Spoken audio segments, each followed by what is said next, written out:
पहला प्रश्न है, बच्चों से बातचीत से पूर्व आवश्यक है।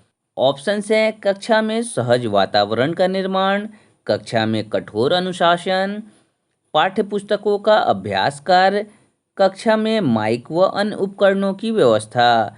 तो इसका जो सही और सटीक आंसर है वो है ऑप्शन ए, कक्षा में सहज वातावरण का निर्माण। आप इस पे क्लिक करेंगे और एरो की पर क्लिक करेंगे तो आप देखेंगे कि आपका यह आंसर बिल्कुल सही है। दूसरा प्रश्न है, कहानी से जुड़े चित्र दिखाकर उस पर बातचीत शुरू करना उपयुक्त रहेगा। प्री प्राइमरी स्तर, प्राइमरी स्तर, उच्च प्राइमरी स्तर, माध्यमिक स्तर पर। तो इसका जो सटीक आंसर है वो है प्री प्राइमरी, प्राइमरी स्तर और उच्च प्राइमरी स्तर। इस तरह से क ख ग जो आपका विकल्प है वो बिल्कुल सही है। लेकिन अगर आप इस क्वेश्चन का आंसर क ख व ग देंगे तो ये आंसर सही नहीं होगा, क्योंकि कुछ टेक्निकल इशू के कारण इसका आंसर केवल विकल्प क ख ग के बदले क ख घ हो गया है। क्योंकि आपको पॉइंट पूरे लेने हैं इसलिए आप इस पे क्लिक करके आगे की तरफ बढ़ेंगे तो आप देखेंगे कि आपका यह आंसर बिल्कुल सही है। अगर आप क ख ग पर क्लिक करते हैं तो आपको कोई पॉइंट नहीं मिलता, लेकिन वो आपका आंसर बिल्कुल सही है। अगला प्रश्न है, लक्ष्मी अपनी कक्षा 3 में कई चित्रों की सहायता से कहानी आगे बढ़ा रही है। वह बच्चों में विकसित कर रही है। ऑप्शंस हैं, तार्किकता, ज्ञान, कल्पनाशीलता, चिंता करने की क्षमता। आप यहाँ देखेंगे चिंतन भी यहाँ पे कुछ टेक्निकल एरर के कारण चिंता में बदल गया है। तो आपको चिंता करने की आवश्यकता नहीं है, ये चिंता ना हो के चिंतन है। इस तरह आप चिंतन करने की क्षमता पर क्लिक करेंगे और नेक्स्ट वाले ऑप्शन पे जैसे ही आप क्लिक करेंगे तो आप देखेंगे कि आपका भी ये आंसर बिल्कुल सही है। इसलिए आप चिंता ना करें और चिंतन वाले ऑप्शन पे ही क्लिक करें। अगला प्रश्न है, भाषा शिक्षण के उद्देश्य हैं। इसके ऑप्शंस हैं, सुनना, बोलना, पढ़ना, लिखना का विकास, तर्क, चिंतन, कल्पना एवं अनुमान लगाने के कौशल का विकास। ए और बी दोनों, उपरोक्त में से कोई नहीं। तो इसका जो सटीक आंसर है वो है ऑप्शन ए और बी दोनों। आप ऑप्शन 3 पे क्लिक करेंगे और नेक्स्ट पे क्लिक करेंगे तो आप देखेंगे कि आपका ये भी आंसर बिल्कुल सही है। अगला प्रश्न है, परिवेशीय संसाधनों द्वारा बुनियादी स्तर पर भाषा के किन आधारभूत भाषाई दक्षता के विकास से संबंधित समुचित अवसर प्राप्त होते हैं। श्रवण, बोलना, पढ़ना, लिखना। तो इसका जो सटीक आंसर है वो है श्रवण और बोलना। पहला और दूसरा विकल्प तीसरे ऑप्शन में है तो आप इसे क्लिक करेंगे और नेक्स्ट की पर क्लिक करके देखेंगे तो आपका ये भी आंसर बिल्कुल सही है। अगला प्रश्न है, एक अच्छी शिक्षण अधिगम सामग्री की विशेषता है। इसके ऑप्शंस है, सरल, सहज, सुलभ तरीके से प्राप्त की जा सके, सभी बच्चे छू सकें व उसके साथ क्रियाएं कर सकें, बच्चे स्वयं भी उसका निर्माण कर सकें, उपरोक्त सभी। तो इसका जो सटीक आंसर होगा वो है उपरोक्त सभी। इस पे आप क्लिक करके आगे बढ़ेंगे तो आपका ये भी आंसर बिल्कुल सही हो गया। अगला प्रश्न है, भाषा के शिक्षक को किस प्रकार का गृह कार्य अपने विद्यार्थियों को देना चाहिए।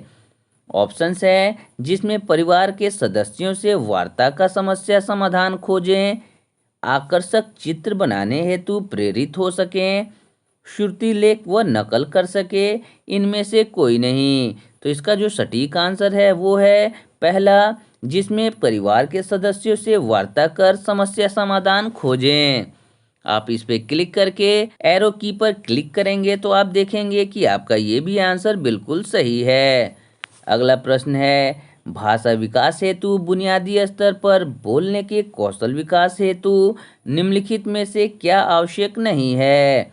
ऑप्शंस हैं, बच्चों से प्रश्न पूछना, चित्रकथा पर बातचीत, चित्रपाठ पर चर्चा, चित्र बनाने को कहना।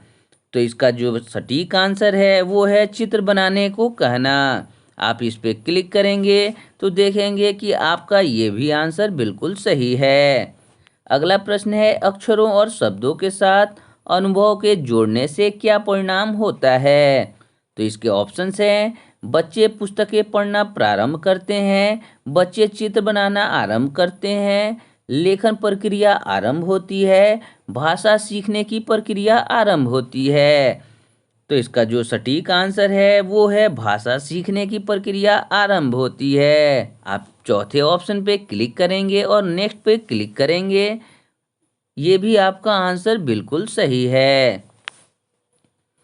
अगला प्रश्न है, स्व विकास के लिए हमें क्या क्या करना चाहिए?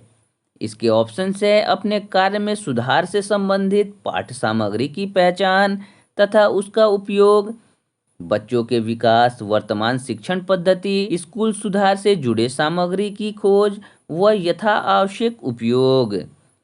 पठित सामग्री के बारे में नोट करते हुए प्रमुख बातों के बारे में साथियों से चर्चा करना व इसे शिक्षण में शामिल करना।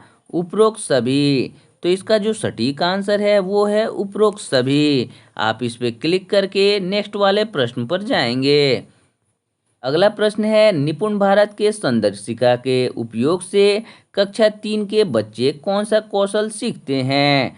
ऑप्शंस हैं, सिर्फ कक्षा 3 के कौशल, कक्षा 2 और 3 के मुख्य कौशल, कक्षा 1, 2 और 3 के मुख्य कौशल। तो इसका सटीक आंसर है कक्षा 1, 2, 3 के मुख्य कौशल। आप इस पे क्लिक करेंगे, एरो की पर क्लिक करके आप देखेंगे तो आपका ये भी आंसर बिल्कुल सही है। अगला प्रश्न है, कार्यपत्रक और साप्ताहिक आकलन के कार्यपत्रक हमें कहाँ मिलेंगे? ऑप्शंस है, आधारशिला संदर्शिका में, कार्य पुस्तिका में, शिक्षक खुद बनाएंगे। तो इसका जो सटीक आंसर है वो है कार्य पुस्तिका में। आप इस पे क्लिक करेंगे और आगे की तरफ बढ़ेंगे।